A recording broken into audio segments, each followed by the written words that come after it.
Aqui no canal, principalmente através das leituras que eu faço aqui no Resenha Histórica, eu acabo saindo um pouquinho do universo da cultura ou da história polonesa e dialogando muito mais com o universo realmente do estudo da história e dessa vez da educação.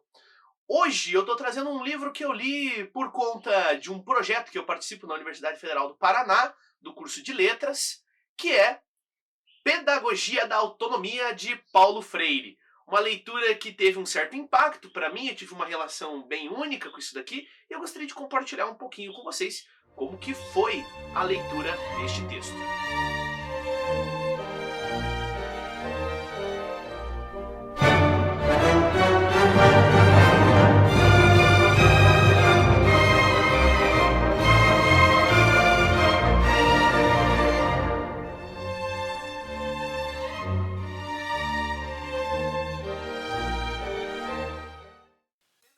Pedagogia da Autonomia é o último livro escrito em vida pelo muito amado e muito criticado educador brasileiro Paulo Freire. Pelo que eu consegui perceber, analisando a bibliografia da autoria do Paulo Freire, esse é provavelmente o livro menorzinho que ele tem, o menor, tá? Cerca de 140 páginas. Entretanto, quando eu li esse livro, eu tive uma impressão que eu acho que não é muito positiva, tendo em vista um livro tão pequeno. Me parece um livro de muitos altos e também de muitos baixos. Parece ter picos muito sucessivos ao longo da leitura para algo que é tão curto. Então aqui eu já estou debatendo um pouquinho de como que foi a minha experiência nessa leitura, mas vamos lá. Primeiro tópico é o conteúdo. Sobre o que se trata? Vamos fazer um pirula aqui e tentar colocar de outra forma, senão a forma que está na própria capa. Como aqui diz, Pedagogia da Autonomia. Saberes necessários à prática educativa. Esse é o conteúdo desse trabalho do Paulo Freire. Citar ali, em capítulos curtos, quais seriam as práticas que o bom docente deveria ter, seja ele, como o próprio Paulo Freire coloca, mais reacionário ou mais progressista, para conseguir realmente ser um bom professor. Ele vai discorrer sobre diversos tópicos, desde como o professor deve se colocar diante do aluno, se relacionar com o aluno, o papel do professor para estabelecer uma relação entre a escola e a comunidade, a relação do professor com a ciência da qual ele é oriundo, a sua área do saber, a metodologia, enfim. Ele vai citar vários tópicos, se eu não me engano dá por volta ali de 20 a 30 tópicos que ele vai trabalhar. Alguns ele discorre mais sobre, outros ele discorre um pouquinho menos. A escrita do Paulo Freire, ela não fica de enrolação não, ela vai direto ao ponto. Logo ele expõe o objetivo do livro no prefácio e ele adentra a essas práticas que ele quer propor como as mais corretas e discorre de maneira bem interessante sobre a maioria delas. Eu acabo entendendo, apesar de concordar em muito com algumas coisas que ele coloca, que ele usa muito o artifício dessas práticas docentes para acabar recaindo na questão política, que é o que muita gente critica ele e até não quero entrar muito aqui nesse tópico. Entretanto, se você está começando a entender como esse livro funciona, já pesquisou um pouco sobre ele na internet e está achando que ele é algum tipo desses receituários, que nem tem aí 100 saberes dos grandes empresários, 10 práticas que todo milionário faz, pera lá. Esse texto não é isso, tá? É uma coisa muito mais reflexiva, é uma coisa muito mais construída, muito mais inteligente, tá? Inclusive eu tô lendo, né, um desses livros, né, quer dizer, eu comprei ele aí para ler, um desses 100 saberes dos milionários, que eu tenho muita curiosidade, dei uma folhadinha assim e já percebi que é algo com muito menos tutano do que o Paulo Freire vai querer trazer aqui, obviamente, para o universo dos professores, tá? Então, se você, seja você professor ou simplesmente interessado no que é Paulo Freire e está pensando que aqui ele está dando um manual de como se comportar e como ser um bom professor, não é exatamente isso. É muito mais a reflexão dessas práticas, o como elas podem impactar realmente positivamente no trabalho do professor, mas refletir principalmente o porquê teriam que ser essas as práticas, as necessárias para a construção de um bom professor. Então é uma coisa um pouco mais reflexiva, é uma coisa um pouco mais profunda, na verdade. Agora falando um pouquinho sobre a edição, né? Essa edição aqui, até me desculpem, da Paz e Terra. O que eu achei da edição? Eu achei a edição excelente, tá? A carinha do Paulo Freire aqui, colorido. Cada livro da coleção eu acredito que seja as maiores obras, né, feitas pelo Paulo Freire, então numa mesma coleção dessa editora, cada uma com uma cor diferente. Eu achei que ficou muito elegante, ficou bem legal. O meu tique autista, meu prazer por colecionismo de livro já me deixou coçando, por mais que esse seja o primeiro livro realmente de Paulo Freire que eu li, já me deixou morrendo de vontade de adquirir todos, só para ter aquela coleção. Ela é bem bonita, tá?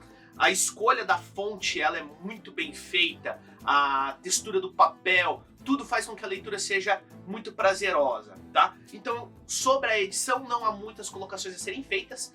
Tudo o que eu percebi, eu achei bem elegante, muito bem colocado.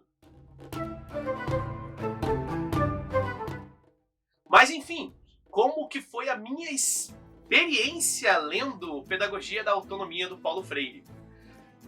Particularmente, eu vou dizer que não é um dos meus livros favoritos de educação que eu já tenha lido, muito menos nos últimos tempos, que eu andei lendo algumas coisas que eu achei bem legais. Esse livro realmente ele não me fisgou, ele não me pegou. Entretanto, eu percebo, principalmente pela forma que ele escreve, ele tem um jeito meio poético, ele usa metáforas, ele é muito crítico. Eu acho que eu gostei do Paulo Freire, né? Na faculdade a gente acaba lendo muito não só Paulo Freire, mas muitos outros grandes autores, pessoas de impacto dentro da humanidade, através da ótica de seus comentadores, né? Então a gente lê comentadores, pessoas que são conhecedores profundos desses autores e que vão ali mastigar esses caras pra gente que tá começando aí na vida acadêmica conseguir entender.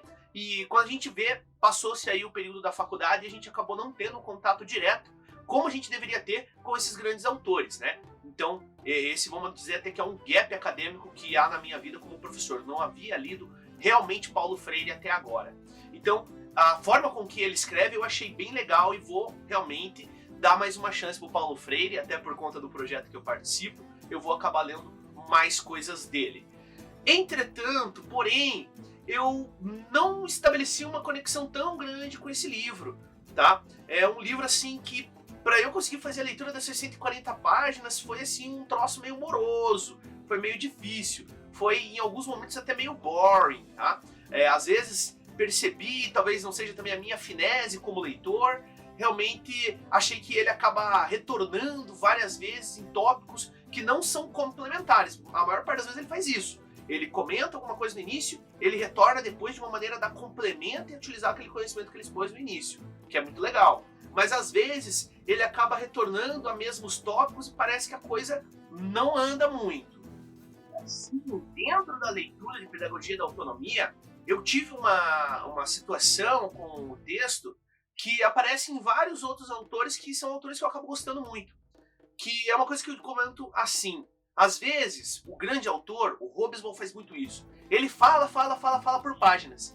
E ele vem e com uma frase, ele sintetiza uma série de informações, uma série de conceitos, colocando muito bem colocada palavras importantes. E ele faz ali, então, o seu brilhantismo. Eu acho que o Paulo Freire tem isso. Tem certos momentos aqui que realmente é para você grifar e falar: caramba, isso aqui é importante. Essa ideia aqui foi legal. Então, nesse sentido, eu gostei bastante.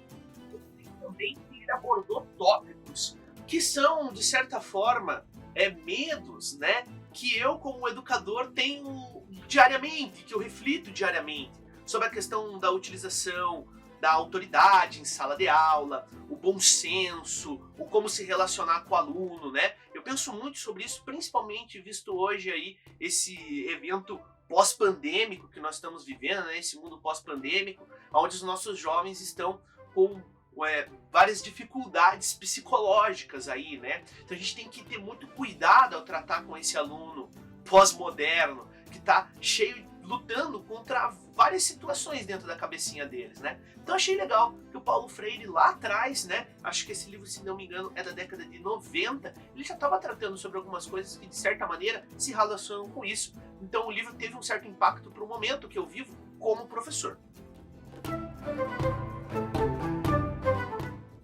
E agora o veredito. Qual seria o veredito?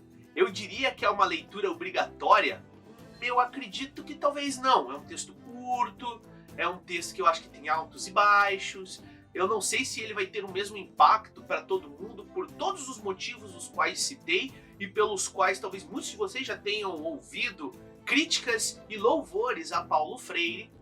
Porém, eu vou dizer o seguinte, eu acho que pelas colocações e por algumas discussões que ele levanta, principalmente as que eu disse que tiveram impacto para mim, como o professor que eu sou hoje, eu diria que esse livro é sim uma leitura que eu vou indicar. Até porque, né, galera, por favor, 140 páginas, você vai perder muito tempo da sua vida? Não vai, né? Então eu vou indicar sim a leitura aí do Pedagogia da Autonomia para os meus colegas professores e que vocês fiquem aí com toda a liberdade que nós temos na nossa sociedade de hoje de estar criticando ou estar louvando aí o trabalho dele. Não posso deixar de citar, e até comentei com a minha professora coordenadora do projeto do qual eu fiz essa leitura, que eu fiquei com um certo gosto quando li a obra, de que talvez Paulo Freire ele fala, e realmente o faz, ele fala para todos os professores, mas ele fala mais, com mais impacto, com mais reverberar a um grupo muito específico de professores, que são professores de regiões de muita fragilidade social, com alunos que vivem uma situação social muito delicada.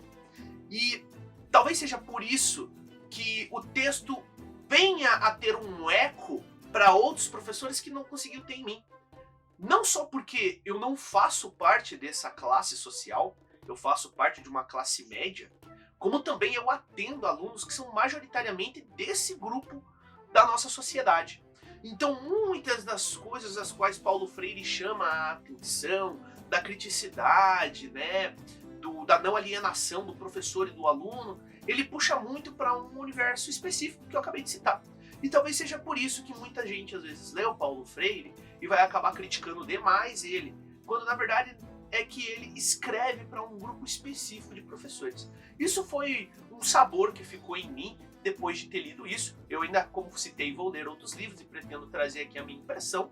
E deixo aí, então, a ciranda aberta para os comentários de vocês que já leram aqui o nosso Pedagogia da Autonomia. Para aqueles que pretendem ler, deixem aí nos comentários qual foi a sua impressão.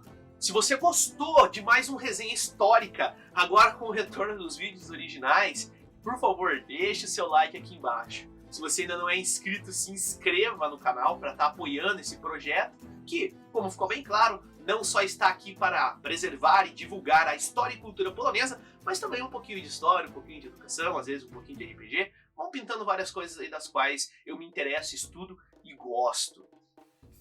No próximo vídeo, um grande abraço e do zobaczenia!